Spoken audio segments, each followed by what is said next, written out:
Hala di! Ba't Bakit? mo kinakain yan? Ang alin? Yung chicharon. Bakit kanina ba Ba't yan? mo kinakain yan? Bakit? Wala lang, masarap yan eh. Masarap talaga to dahil ito ang bagnet mukcharon. Okay na. Masarap talaga yan dahil hindi lang puro tabayan, meron ding laman dahil yan ay bagnet. Masarap sa kanin. Hindi mo naman sinabay sa kanin eh. Masarap sa ketchup.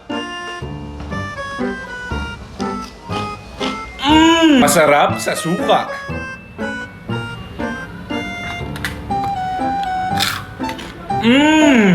Masarap sa mayonnaise.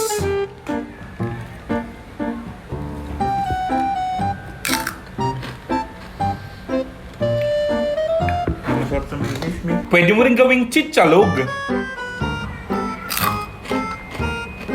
Saan yung itlog? Wait lang.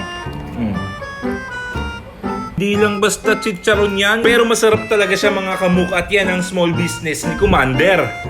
Inaayos lang namin yung packaging pero magbebenta rin kami nito. Ilalabas din namin to at ako pa mismo maghahatid sa inyo kung malapit lang kayo. Kaya kumuha na kayo. Bili na! Ayun. Saan ka nakakita? Bili na!